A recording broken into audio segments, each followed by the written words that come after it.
Well, happy Father's Day to everybody. Happy Juneteenth. Hey. Yeah, the double whammy. Yeah. Oh, wow. And then Kev just brought a whole tribe with him. So what's up to everybody that's joining and watching us, man?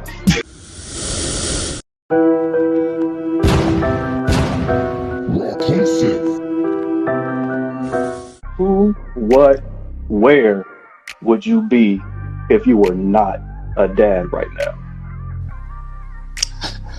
Richard. Definitely. You ain't lying about that. No, but I think that I would like fulfillment. For me, I get lonely easy, and so within the confines of first of all, my personal self-esteem, my value, all of the things that I assign to myself, right? Like, you can be the best, you can be the shit, but if you by yourself, when you go home at night and don't nobody give a damn if you got home, if you made it home, there's this humbling that happens. And I don't know if you remember how it was to be single and go home to an empty house as an adult man and be like, damn, it would be really lovely. I fantasize about it every day. Until it happens, right? So for me, I think, without fatherhood, I'd be dream deterred. I always wanted to be a dad, man. Since I was like 6 years old, I would imagine myself leading someone else because I had a really good big brother system.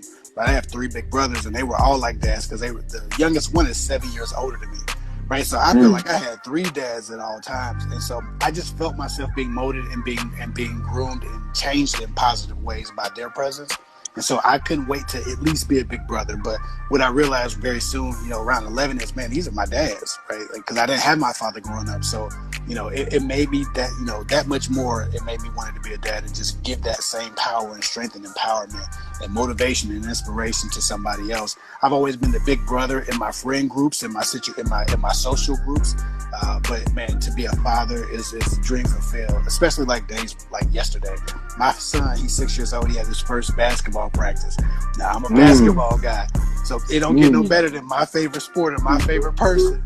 You know what I'm saying? And I was just so proud of him. He did so well. And, now I'm really getting into the fun stuff, right? Now I can, really jump into let's go to the park. Yeah, man, fatherhood has been amazing for me. And it's kept me grounded and kept me humble. And it keeps me on my path to be a great person. I think without it, I would lack the motivation. And I would want to be great, but for who, right? At some point, you're impressed enough by your own shit, right? And you need to be somebody for somebody. And I think that's what keeps me going and keeps me striving to be great and, just staying humble and taking it one day at a time as a good man. If I was not a dad, like a father/dad, I'd be in the streets. DJ knows. I will be right back at there, doing it big with whoever, whenever I wanted to, But what's a trip is like when you hold that kid for the first time, especially if it's by, a woman that you like, which is my wife. Then it's almost just like, damn, you kind of like go. Actually, let me go ahead and back up because, for folks that don't know who I am, Resale Black Carbon Off Broadcast. My wife, already had a daughter, so I married the single parent mother. So for anybody out there who be having beef with the single moms, this is the one guy that actually married, the single parent mother. And then, of course, she had a daughter. And the first thing that happened so fast, she got really attached quick. And I was actually really, really humbled by it.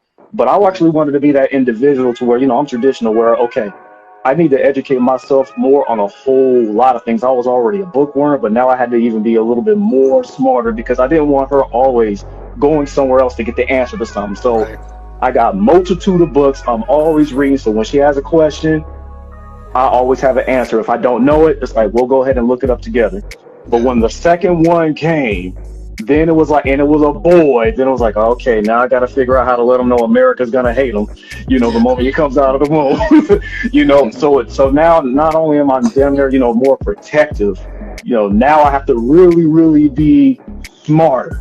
And it's kind of no coincidence that me and DJ, we started the podcast and everything because we wanted to be having an informative platform that could bridge the gap, between men and women to make themselves better couples and the men to be, better men, going into relationship, being relationship, ready. And unfortunately, I can honestly say, if babies was not my life, I probably would not even be doing any of this stuff. We got individuals like you that we actually share, content with, which is good quality, because this stuff that we're doing right here, this is what's needed in the space. You know, there's not too many of this going on right here, you know, especially on a positive vibe. You know, pretty much you already know folks out there is kind of like banging on the women. We're one of the few that actually love the ladies. You know, we love talking to them and everything. I wouldn't even be like that if I was a dad right now. And on top of all that, I want basically my kids to go back, if YouTube is still around, to be like, Daddy, this was you? Like, yeah, that's me. That's Uncle Kev. That's Uncle DJ right there. You know, so I love the fact that, you know, I'm a dad. It's making me stronger. It's making me wiser and making me broker. And honestly, I just love it. I feel blessed to be in this situation right now. Just because, man, I honestly I didn't think I was ever going to get there. To be real, just to kind of expose where I'm at in my life. Me and the wife, like we had tried it at a certain point and didn't work out. And for me, I just kind of figured, my age and where we are, it just was never going to happen. And so, I really do feel blessed that I'm at this point where, I got a son coming, and, man, like I, when people talk about it, like you never really understand, until it's happening to you, how many like emotions and, crazy stuff goes through your head. But, for me, man, I felt just in this last month alone, just knowing that it's coming close, I felt like so many emotions, so many things at the same time. I'm juiced. I'm happy. I'm nervous as fuck sometimes. I'm excited. I'm worrying a little bit, like not too much, but to be honest, like I am. Like I think about stuff and I'm like, yo, is the house, baby proof, or like what I'm gonna do? You know what I'm saying? In certain situations, like teach this. You're gonna be an anal ass daddy, bro. I mean, like, yeah, you know how I am. Like that's my nature anyway. So I'm always just thinking about stuff, and it's crazy how it happens. Like, and I haven't even seen the kid yet. So it's like it's crazy. But I really do feel blessed. I'm excited, and man, it just can't get no better because like I said, I didn't think it was gonna happen. I have a similar experience. Me and my wife had like 3 miscarriages before we had a child, our first child, and then we had the second one by accident. So we was good after that, but it was a rough road getting to it, and we wanted a kid. And you wonder about if it's gonna happen, if that's in the cards for you. And so first of all, I understand that struggle. And I don't know if yours got as terrifying as a couple of our experiences were, man. But I'm just happy for you to have that, especially for somebody who wants it and always wanted it. It's a good thing, man. And I think we need more people like that in the community. And shameless plug, like you guys, you talk about family, you talk about relationships, you talk about fatherhood. At the Fatherhood Village, you guys just wrapped up season 1. We're about to start up season 3 of the Fatherhood Village podcast. Oh wow! So we're going to have you guys on there because I want to hear your perspective on a lot of the things that we tie into fatherhood. And we have a lot of those conversations. But, man, congratulations, man. Enjoy yourself. It's a process. It is the most wonderful, most pleasurable inconvenience you will ever experience. Leading by example becomes so much more important. And actually being the example and being and embodying these things that you wish you were doing, sooner. Like, we always wanted to be great. I'm sure I'm not the only one who wanted to leave a great legacy, be a great man, all of those things.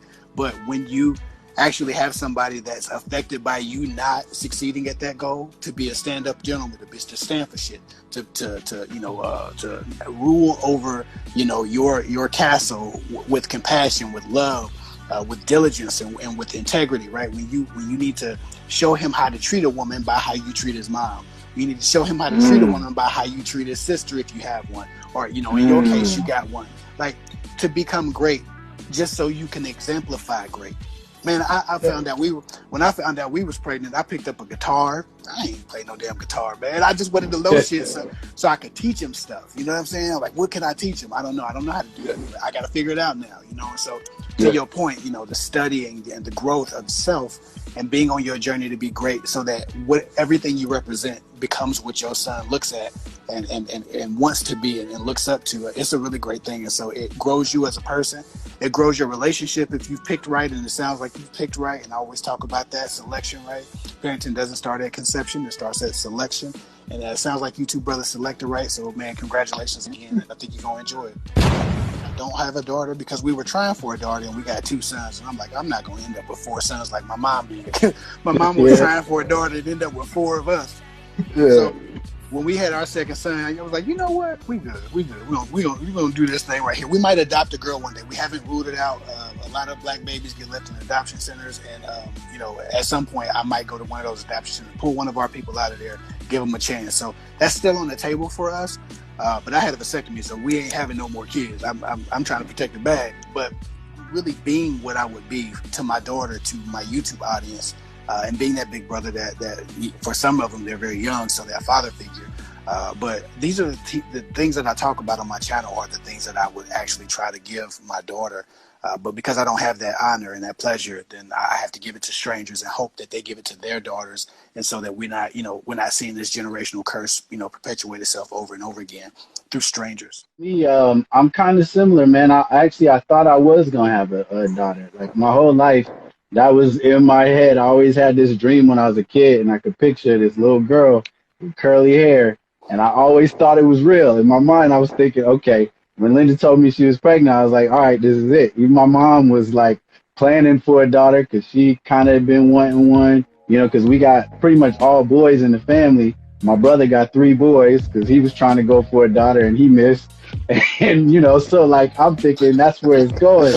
But but then when I found out it was a boy, it's crazy how like it switched. It's weird, man. Like I think like, as a parent, like you gonna be happy no matter what, man. You gonna love that kid no matter what. And like when I found out it was a son, I was like, all right, bet this is perfect because I get to teach this kid, man, a lot of these things that I wish, people had kind of told me. I mean, respect to my dad, what I'm saying? My dad taught me a lot of things. But there's still like stuff that, I see that I wish, even he had told me or he had to like had them one-to-one talks with me. We didn't really have sit down talks like that, when I was a kid. And I want to do that. I want to do that with my son. I want to be honest with him. I want him to be able to talk to me, honestly and not try to hide stuff behind, my back and stuff like that. And just like, we can deal with it, like men. I want to make him a man. So I think that's probably the difference, man, is if I had a daughter, I would have loved her the same. I would have, respected her the same and try to teach her what I could. But it's something about having a boy that it's like, now I know like what my goal is and what my purpose is to grow this young kid to be, the best man that he could be. And that's what I'm going to try to do. When you have a son, you already understand his needs. Having been a child, having been maybe a little brother or a son or a friend of somebody who didn't have that, like we have such an enormous perspective on what a man needs to become a great man, right? But we don't really know what it takes to become a great woman. We know what we like in a great woman. We know what we see from women, and we know what we hope or what we like about our parents or the aunts or the women in our family. But we don't really have what it takes because we don't have the inside perspective on what to give them. And so having a daughter is, at least for me, a lot more scary of an idea because I'm not as well equipped from the inside, from an emotional perspective, to immediately know what she needs. I immediately was like, I was cocky as shit. When my son, somebody asked me if I was afraid when I had my son, and love and respect you, no disrespect, you're allowed to be afraid. But I was like, afraid? This is the luckiest fucking kid you ever met in your life. You know who I am? Like, it was no fear because I know who I am. You know what I'm saying? And I know where to keep. I had big brothers. I had that example. So for me, it was no fear, but like a daughter would have terrified me because I'm not always the most warm. I'm not always I'm emotionally intelligent, but I always say the smartest people are sometimes too smart for their own good because you can rationalize your bullshit better than anybody. And I didn't want to be doing damage to my daughter and trying to use, certain logic, wisdom, or experience, to such a degree that she didn't want to share things for me because she felt like she was going to be wrong in some way, right? Because I had to adjust the way I give every ounce of information. And, so for me, even if we adopt one day, I've gotten a lot of practice through my YouTube, through speaking to women, because this wasn't something I was doing, obviously. But yeah, it would have been much scarier for me having a daughter because I don't have those natural perspectives, those inside insights